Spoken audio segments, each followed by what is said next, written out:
Okay, there is so much news going on right now. In this video, we're going to get into the huge update on Ezra Miller, why Prince Harry has made everyone cringe, and was Seth Rogen lured into Scientology? First off, it looks like the Flash has avoided jail. Well, kind of. Ezra Miller is reportedly planning to take a plea deal in the Vermont burglary, a crime which would have otherwise carried a prison sentence of up to 26 years. The 30-year-old actor is expected to plead guilty to one charge of unlawful trespassing, and that agreement was reached in order to have the burglary and larceny charges dropped. Prosecutors have since suggested that Ezra spend 90 days in a suspended sentence and 1 year probation, plus a $500 fine. If you didn't know, Ezra broke into a neighbor's home without permission while they were out and stole several bottles of alcohol. But when they were caught, the actor claimed that they were in the house that wasn't theirs to look for ingredients for a recipe for their mother. After the arrest, Ezra agreed to 5 overall conditions, the most pressing being that they had to stay away from their neighbor's house and cannot have contact with him either by phone, in person, email, text, or posting on social media. Their lawyer then released a statement saying that they accepted the conditions and that Ezra would like to acknowledge the love and support they have received from their family and friends, who continue to be a vital presence in their ongoing mental health. The Flash star then apologized and claimed that they were doing the necessary work to get back to a healthy, safe, and productive stage in their life. But if you want to pinpoint where this pattern of disturbing behavior started, it was about a year before Ezra was arrested in Hawaii. In early April of 2020, there was an incident that grabbed global headlines. A shocking video went viral that showed the actor choking a female fan and aggressively pushing her to the ground at a bar in Iceland. Ezra was approached by a group of excited young fans who were just happy that they spotted someone they recognized. But then the actor lost their temper and yelled, "Oh, you wanna fight? That's what you wanna do." In the clip, you could see that the woman was clearly confused and thought they were joking, but then she was grabbed by her throat and thrown to the ground. Variety magazine was able to speak with the alleged victim, and her side of the story is pretty shocking. Apparently, she jokingly asked the Flash star to meet her outside in the smoking area, but insisted that she did not seriously want to fight them. But Ezra took that literally and got super mad and came running outside to fight her. That's when one of her friends started recording because they thought it would be funny. She said, "All of a sudden they're on top of me, choking me, still screaming in my face if I want to fight." Then her friend realized what was happening and tried to push Ezra off of her. Then the actor started screaming, "Is this what you want? You wanted to fight, right?" Apparently what we didn't see on video though is that Ezra even spat in her friend's face multiple times, which of course would have been extra scary given that all of this happened at the start of the pandemic. Around that same time, the pub's bartender, Carlos Rainier, came out against the actor and explained that they had been causing chaos in the bar for quite some time. The first was a heated argument between Ezra and a male patron that began as banter but ended in the actor putting the man in a chokehold and slapping him. Carlos claimed that when he tried to break up the fight, Ezra spat on him and continued to cause a public disturbance. He said if they weren't lighting incense or candles or even bringing in their own Bluetooth speaker and playing it super loud to overpower our music, there was always something. Basically, the actor caused a scene every single time they went out to that bar, and staff were pushed to their absolute limit before they decided to ban them. As disturbing as these allegations are, none of them resulted in criminal charges. So even if Ezra has managed to avoid prison this time around, at least they're getting some kind of comeuppance for their actions. Next up, Prince Harry makes everyone collectively cringe after a passage in his new memoir goes viral on the internet and serves as a reminder to everyone what oversharing sounds like. In his book Spare, which has just hit shelves recently, Harry mentions the smell of an Elizabeth Arden product that made him feel like his late mother, Princess Diana, was right there in the room. But get this, while he applied it to his genitals. These two things shouldn't even be in the same sentence, let alone make it into a royal autobiography. It's now publicly well known that Prince Harry got frostbite on his groin while he was on a trip to the North Pole, and apparently he was borderline traumatized by the injury, just as much as readers were traumatized by hearing about it. He then wrote about how he tried to remedy the problem with the cream from Elizabeth Arden. A friend recommended that he use it on his quote todger, but he also mentioned the fact that his mom used that very same product on her lips, and it reminded him of her when he used it down there. Harry said that it didn't immediately alleviate the pain, but hey, at least it made for an interesting tale. Overall, it sounds like it was a really embarrassing and painful situation for him, but you really have to question why he thought it was a good idea to include that story in the book. Although Harry didn't specifically name which product he was using, fans have pretty much figured out that it was Elizabeth Arden's cult classic 8-Hour Cream. To make matters worse, when the story went viral, the skincare company started trending on Twitter, and they made a post about the cream, claiming that it was extremely helpful during the winter. They also explained that it probably would have worked better if the user would have had damp skin before applying the cream. But let's be real, it was never going to be powerful enough to cancel out frostbite. But many people are wondering, how on earth did that happen? During his interview with Stephen Colbert on The Late Show last week, Harry was asked, "At what point did you realize there was a crisis at the South Pole?" He then revealed that he didn't notice there was an issue until he got home. Quote, "The problem was,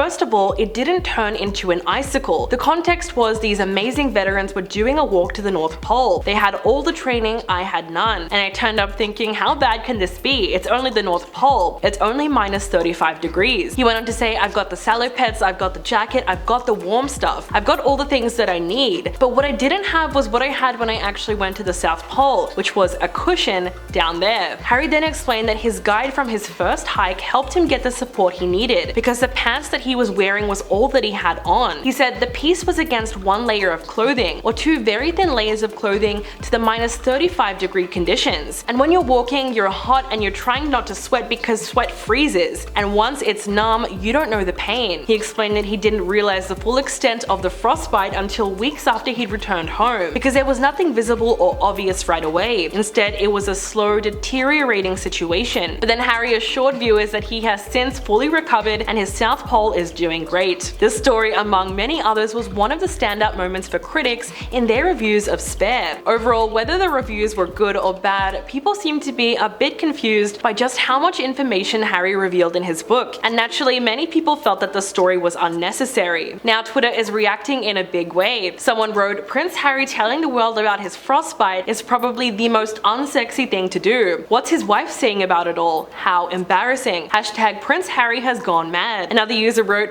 "LMAO at people expecting Prince Harry's book to spill some insane insider secrets about the royal family, but instead we all just found out his D had a severe case of frostbite." Another user wrote, "Prince Harry is like that one co-worker who you meet on the first day who then proceeds to overshare about everything to the point that you actively try to avoid them. Like, bro, I don't care about your first sexual experience or the fact that you had frostbite on your nethers," which I'm sure is the way many of us feel about that passage in the book. Moving on to something even more disturbing. Did you know that Tom Cruise tried to convert Seth Rogen to Scientology? And he lived to tell the tale. Wait till you hear about this. In a newly resurfaced Sirius XM interview from 2021, Seth told Howard Stern about the time that Tom Cruise tried to pitch the religion to him and Judd Apatow in 2006. He said, "A few hours into the meeting, the Scientology stuff comes up. He said, I think the pharmaceutical industry is making me look bad. You should see what they do to my friend Louis Farrakhan." Apparently this is when the conversation took a turn for the worst. Seth said, "I'll never forget the wording he used. He said, it's like with Scientology. If you just let me tell you what it was really about, just give me 20 minutes to like really tell you what it's about, you would say, no effing way, no effing way." At this point, Seth and Judd looked at each other during the conversation and hoped that they would be able to come out of this without repercussions from turning down Scientology. The actor recalled that it was a very loaded moment and he questioned the bizarre wording of Tom's statement. Seth went on to say, "I'm generally a weak-willed, weak-minded person. I would assume on the grand scale of people, if they got Tom, what chance do I have?" Thank God Judd was like, "I think we're good. Let's just talk about movies and stuff." At that point, Seth told Howard that he was extremely relieved because if he had been there alone with Tom, the situation might have panned out very differently. He explained that what made him very uncomfortable was the fact that Tom was constantly trying to steer the conversation towards Scientology at every chance he got. Now, devoting your life to a faith created by a science fiction writer is one thing, but trying to coerce other A-list celebrities into doing the same sounds a lot like propaganda. But hey, whatever floats your boat, I guess. In fact, Seth Rogen is not even the first celebrity that Tom Cruise has tried to convert. In 2020, his Mission Impossible co-star, Thandie Newton, revealed that while they were